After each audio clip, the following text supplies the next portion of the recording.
我明明每個月都給我媽轉了8000塊生活費，卻發現在老家的她竟天天吃着清淡的掛麵配鹹菜，並且弟媳還在家人群裡嘲諷我是假孝順，就連我爸和弟弟也在一旁護着她。一開始我還覺得這裡面說不定有什麼誤會，直到我調出銀行流水一查，才發現林靜，你居然偷偷把我媽的銀行卡綁定在了自己的手機上，整整2年時間，把我給媽轉的生活費全都掏空了。那天我正坐在辦公桌前核對報表，母親的語音消息突然發了過來：年年別再轉錢了，你不管轉多少都沒用，我1分錢都拿不到。我心頭一緊，連忙追問：媽，您說什麼？母親帶着滿是委屈的鼻音，又把那句話重複了一遍：我這些日子頓頓都是清水煮掛麵，連個雞蛋都捨不得買。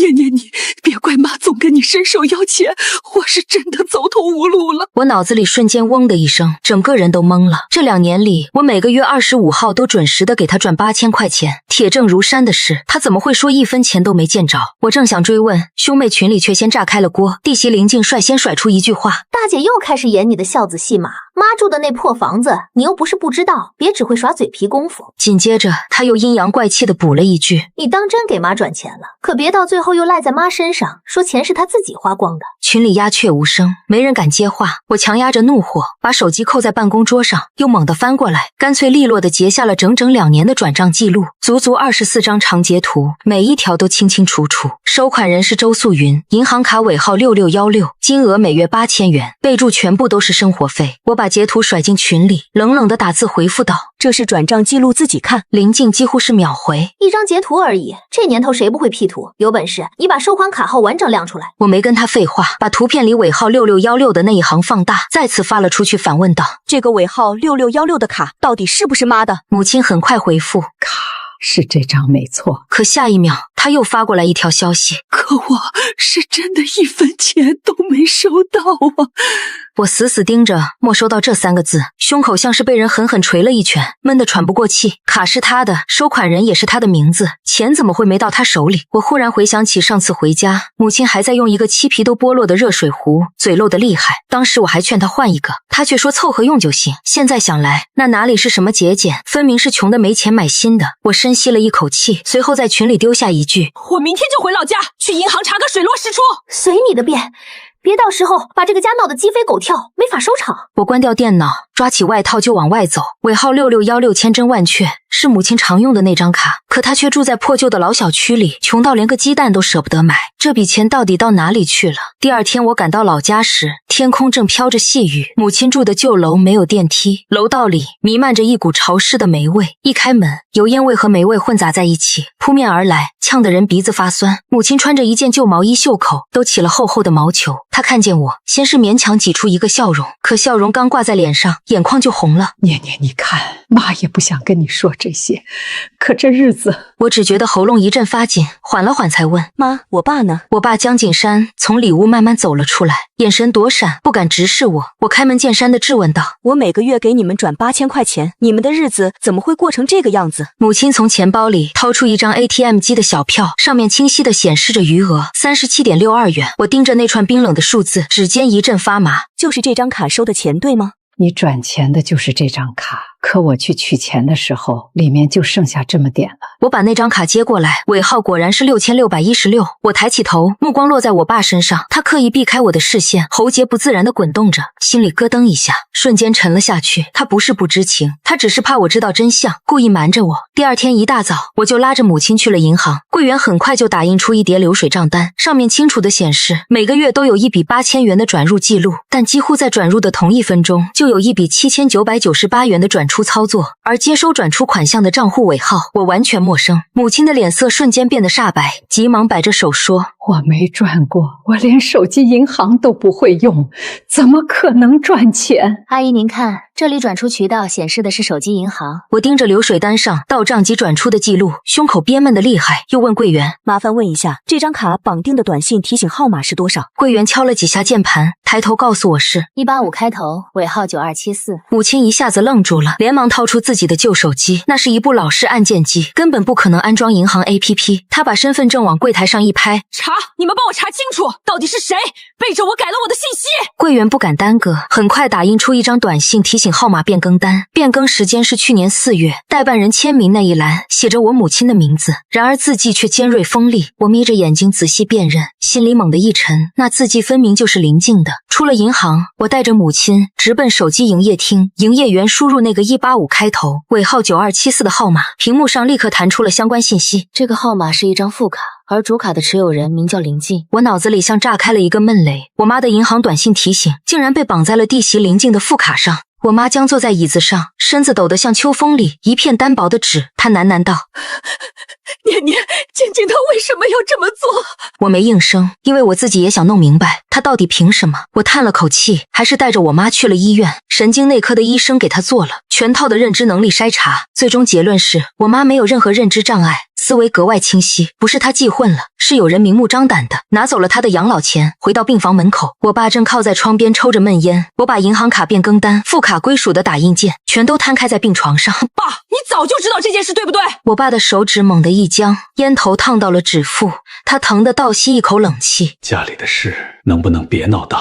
我死死盯着他。我媽2年沒拿到1分錢，你卻讓我別鬧大。我爸終於抬眼，你弟弟的日子過得也難，靜靜他也不是存心使壞。我腦子嗡的一聲炸開，不是存心使壞，把我媽的銀行短信提醒綁到她的副卡上，這算什麼？我爸狠狠摁滅煙頭。你回去問你弟弟，別在醫院裡吵。我瞬間就明白了，這件事絕不是林靜一個人的膽子，我爸的沉默和縱容才是他最穩的靠山。晚上我去了弟弟家，弟弟江晨住在新建成的小區裡，一進門就看見客廳擺着嶄新的大電視和按摩椅，林靜正悠閒地躺在按摩椅上刷着短視頻。她看見我，臉上立馬堆起了笑容。大姐回來了，銀行查出什麼結果了？那笑容裡沒有半分愧疚，只有赤裸裸的試探。我把變更單啪一聲拍在茶几上。你給我解釋清楚，為什麼我媽銀行卡的短信提示會綁在你的副卡上？林靜臉上的笑容僵了一瞬，但很快又恢復了自然。哎呀，你說這個媽那個老年機總收不到短信，我怕她被騙，就幫她綁到我這邊了，這不都是為了她好嗎？我冷笑一聲，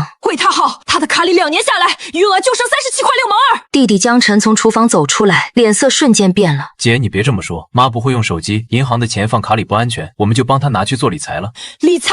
我目光銳利地盯着他們。你把單據拿出來給我看看。林靜一把將手機摟進懷裡，語氣瞬間變得強硬了起來。這是個人隱私，你一個當大姐的，手未免也伸得太長了吧？你是不是覺得你每個月轉的8000塊錢就能當這個家的主了？我強壓着怒火，一字一句道：我不當家，我只想知道我媽的錢到底去哪兒了。林靜嗤笑一聲：你媽的錢以前不也是你爸在管吗？我們家一直都是這個規矩。我看着眼前的弟弟，突然覺得陌生至極。我沒再跟他們爭執，轉身走到門口。明天把你口中所謂的理財證據拿出來，我們當面對賬。你要是不敢拿，以後就別再拿孝道來壓我。你愛查就查，別忘了你弟弟也是媽的親兒子。我用力關上門，腦海裡只剩流水單上的記錄，每月8000元到賬，立刻轉出。這些錢究竟轉去了哪裡？我回到家，翻出那疊流水清單，死死盯着那個陌生的轉出賬戶尾號，發現一連串轉賬最終都流向了同一個對公賬戶——星輝有限公司。我對這個名字有點印象，去年林靜曾在朋友圈曬過，配文是弟弟公司周轉過來了，終於不用再看人臉色。配圖是一輛新車的方向盤，我用筆把那個賬戶名重重圈起，手心一片冰涼。錢不是被花掉了，是被挪用了，挪去供養別人家的好日子。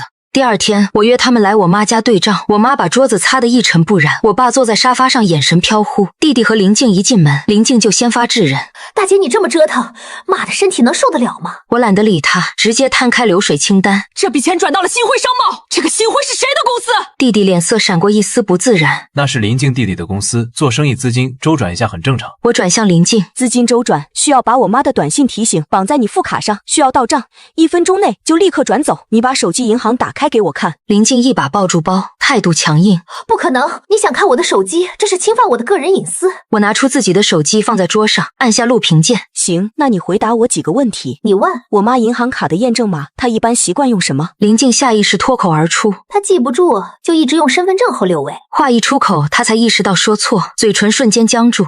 屋子裡一片死寂，我媽愣愣地看着她。我的身份證後6位，你怎麼會知道？林靜連忙補救：媽，你以前自己說過的。我看着她慌亂又強裝鎮定的樣子，心裡已經有了答案。她根本不是幫忙理財，她早就掌握了我媽的驗證碼、短信接收通道，還有手機銀行的登錄設備。我收好流水清單，平靜宣布：今天先不爭执，明天我來做個小實驗，你們都必須在場。什麼實驗？我給我媽卡裡轉1塊錢，看看银行的短信提醒會發到誰手機上，只要鈴聲在我媽手機上響，我立刻道歉走人。林靜的臉色終於徹底變了，像是被人扼住咽喉。你真是个疯子！我目光如炬直視她。你到底在怕什么？第3天，我把手机電量充滿，早早開啟錄屏，不動聲色放在桌角，鏡頭正好對準林靜。我媽拿着舊手機坐在我身旁，手指不停捻着褲縫。我爸坐在沙發上，緊緊攥着降壓藥。姐，你鬧夠了沒有？我連頭都沒抬，徑直打開銀行 APP， 給我媽卡轉了1塊錢，屏幕提示轉賬成功。整個屋子落針可聞，我媽的老手機一片沉寂，反倒是林靜的包裡清脆的叮了一聲，那聲響像一根尖針，狠狠扎在我媽心上。林靜臉色瞬間煞白，下意識伸手去掏包，我比她更快，一把按住她的包，別動。她眼神陡然兇狠：你鬆手！光天化日之下想搶劫嗎？我把正在錄屏的手機對準她。我不是搶東西，只是想看一眼那條短信。林靜突然瘋了一樣撲過來搶手機，弟弟也伸手阻攔，我媽嚇得失聲尖叫。混亂中，林靜迅速摸出手機，手指飛快滑動輸密碼，點開短信，找到那條銀行提醒，果斷刪除。我從側面把她的一舉一動拍得清清楚楚，只覺得一股寒意從心底升起，聲音卻愈發沉穩：你為什麼要刪除？林靜氣喘吁吁，嘴上不肯認輸。你偷拍我的隱私，難道我還留着給你當證據？我把錄屏暫停，在她輸密碼的一幀，你輸入的是什麼？我媽的短信提醒綁在你副卡上，你還知道我媽的銀行卡密碼？你現在告訴我，這叫幫忙？我媽臉色白得像紙，看着林靜，嘴唇顫抖。林靜，你真的把我的錢拿走了？夠了，林靜，你到底都幹了些什麼？我能幹什麼？不過是把錢拿去周轉一下，過2個月就還回來。你媽反正也不會用那筆錢，放在那裡也是白放。放在那裡也是白放，這句話像重錘，徹底擊碎了我媽眼裡的光。那可是我的養老錢啊！我爸突然捂住胸口，身子猛地一晃，臉色瞬間灰白。我媽驚叫一聲：靜生！我趕緊扶住他，只覺他手掌冰冷，額頭布滿冷汗。他雙眼死死盯着我，眼神裡滿是哀求，似乎求我不要再追究。嘴唇蠕動半天，終於擠出一句：念念，別報警。話音剛落，他眼前一黑，整個人軟倒在我懷裡。當救護車鳴笛聲在樓下響起時，我的手機屏幕還定格在那幀錄屏畫面上，急診室的燈光白得刺眼。我爸被診斷為急性心絞痛，需要留院觀察。我媽獨自坐在走廊長椅上，雙手緊緊抱着那個陳舊的布包，裡面裝着她的身份證、銀行卡，還有那張餘額只剩37塊6毛2的 ATM 小票。弟弟江晨蹲在牆角，把頭深深埋進膝蓋，肩膀不住顫抖。林靜則站在走廊另一頭，像只迷失方向的困獸。我走到我媽面前：媽，這件事你想怎麼處理？我媽抬起頭，眼圈黑得嚇人，卻沒掉一滴淚，聲音很輕，帶着沙啞：你爸不讓報警，是怕這個家散了。我明白。他低下頭，視線再次落在那張小票上，手指先把它捏成團，又緩緩展開撫平。可是這個家要是不散，那受窮的就得是我。我窮困潦倒，你爸臥病在床，你弟弟一家倒是過得舒坦，這算什麼家？他猛地抬頭，眼神異常堅定：報警！媽，你想清楚，一旦報警，江晨很可能會坐牢的。那他媳婦兒拿走我養老錢的時候，有沒有想過我會不會餓死？我重重點頭，不再猶豫，拿出手機撥通了110。派出所的陸景鶴很快趕到。阿姨，您確定這張卡是您本人名下，且短信提醒號碼被別人更改綁定了嗎？我確定。陸景鶴看了眼錄屏，這種盜賬及轉出的手法，加上私自改綁短信，是典型的侵占行為。這個案子我們受理了，會立刻申請調取完整資金鏈路。隨後他抬眼看向我，老人的養老錢就是命不能再拖了。我的目光轉向林靜，她此刻才開始真正的恐慌，衝過來抓住弟弟的袖子，聲音尖利地質問道：你就眼睜睜看着你姐報警，你為什麼不攔着？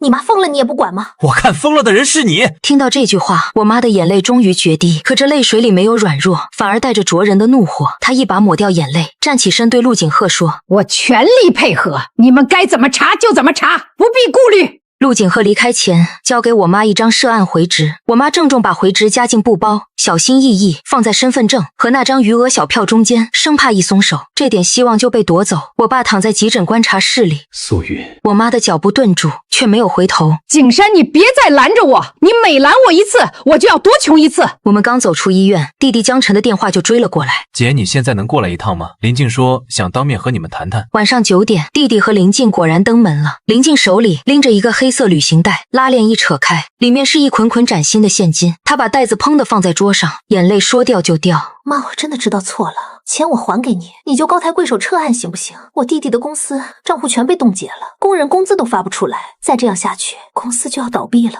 我媽的視線落在那袋錢上，手指微微動了动，終究沒伸過去。林靜見她無動於衷，立刻掏出一疊文件，標題用黑體印着調解協議。媽，您只要簽個字，證明錢已經還清，這事就算內部解決了。您要是不簽，我們全家就真的都完了。我伸手把那疊紙抽過來，直接翻到最後一頁。條款裡不僅寫着退還全部款項，還赫然寫着自願放棄追究任何法律責任，自願向公安機關撤回報案。最下面的簽名欄像一個张着嘴的陷阱。我把協議往桌上一拍，林靜，你還钱是应该的，但休想让我媽簽這份放棄追責的協議。林靜的哭聲戛然而止，臉上的悲戚瞬間消失。江念，你真要把事情做這麼絕？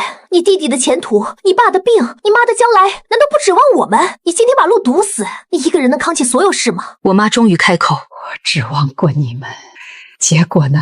我卡裡只剩37塊6毛2。他把筆推回去，這個字我不會簽，有什麼話你留着跟法律說。好，你既然不講情面，那以後就別怪我不認這門親。弟弟站在一旁，嘴唇動了幾下，最終只是頹然低下頭。門砰一聲關，我清楚聽見林靜在樓道裡咒罵：老東西真是不識抬舉。這句惡毒的話像尖銳的鈎子，把我媽這2年積攢的所有委屈和心酸全都勾了出來。她沒哭，只是默默把那袋現金推到我面前。念念，這錢你收好，明天交給陸警官，省得他反咬一口說我們訛詐他。我知道這遠遠不是結束，而是一場更漫長拉鋸戰的開始。案件正式受理後，林靜開始了瘋狂的親情攻勢。他先是私下聯繫我，大姐，凡事留一線，日後好相見。我把錢退出來，我們還是一家人。緊接着發來一張轉賬截圖，說願意先退還10萬塊。我盯着那個數字，只覺心頭發寒。2年將近20萬，他拿10萬就像打發叫花子。我直接回復：退錢是你的義務，挪用是你的罪行，這2件事你留着跟法律解釋。他的語氣立刻轉為哭腔：你真要親手毀了你弟弟嗎？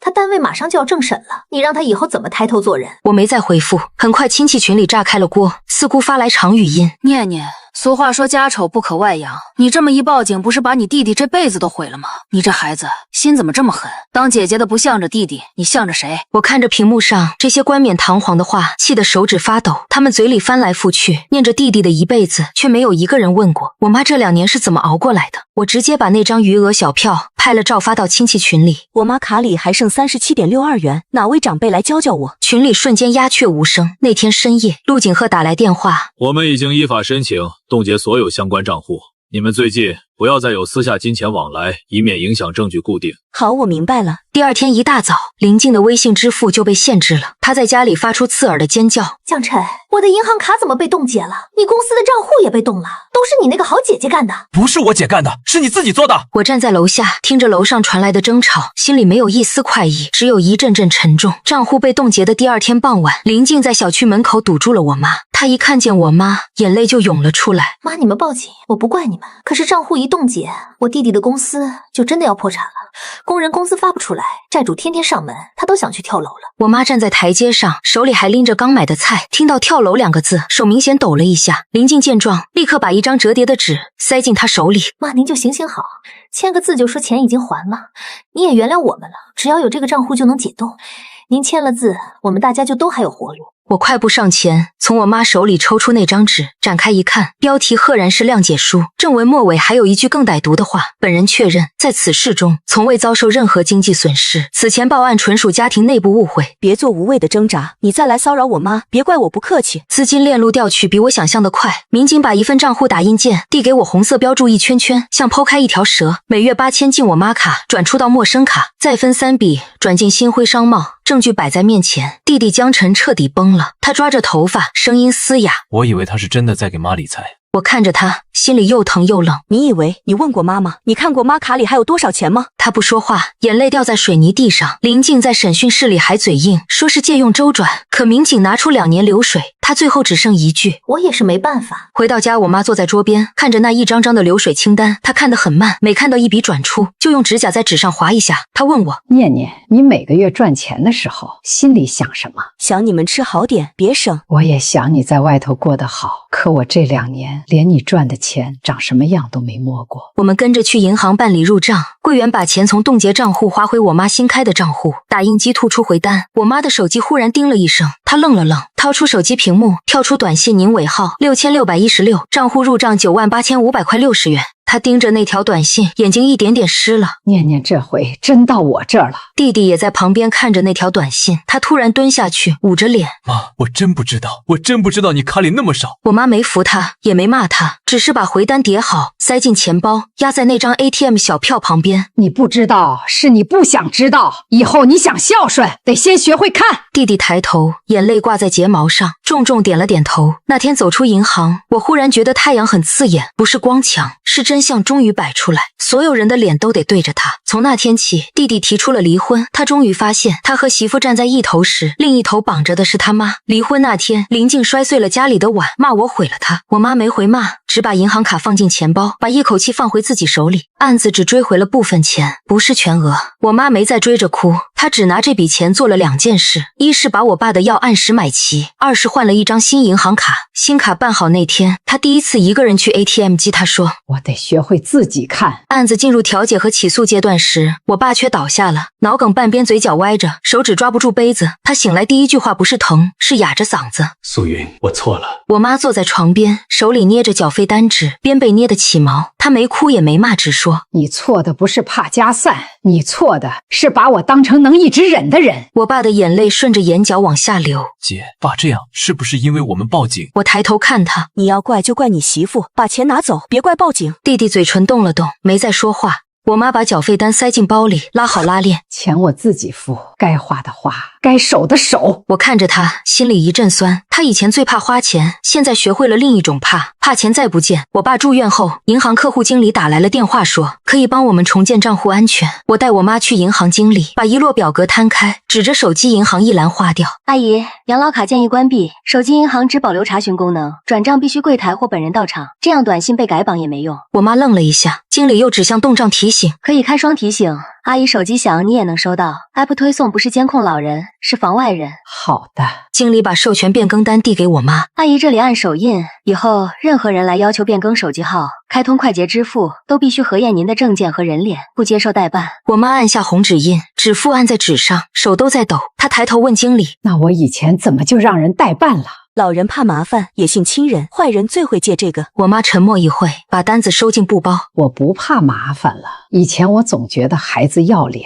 我就得讓。現在我知道，臉是我自己掙的，不是我讓出來的。我知道他這句不怕麻煩，是拿2年的委屈和37塊錢換來的。我給我媽做了3件事：第一，換號，註銷原來的手機卡，把銀行短信重新綁到她新號碼上；第二，分層卡，生活卡只放當月生活費，養老卡不綁定任何快捷支付，應急卡放我這裡備份；第三，對賬，每月25號我轉賬後，她必須當天去 ATM 查餘額，拍小票發我，她不發我就不轉下一筆。我媽聽完先皺眉：這麼麻煩。我把那張餘額37.62的小票放到她面前，這樣麻煩點還是這樣麻煩？第一次對賬，他去得很早，給我發了張照片，小票被他壓在掌心，印着餘額10236.15元。他又發了一句：念念，我看見了。我盯着這4個字，鼻子發酸。第2個月，他已經會自己核對流水了。給我發語音時，聲音裡帶着驕傲：這次錢沒跑了。我笑着回了條信息：對，也不會再跑了。他也笑笑聲很輕，卻像終於喘過氣。我爸躺在床上，聽見他笑，眼神也軟下來。可我知道，這份軟背後是我媽把手伸進了自己的錢包，她不再交出錢換家和，而是攥住錢換自己能活。冬天第1場雪那天，我媽去菜市場買雞蛋，路面結着薄冰，她拎着菜籃子走得很慢。賣雞蛋的大娘認得她，隨口問：素雲，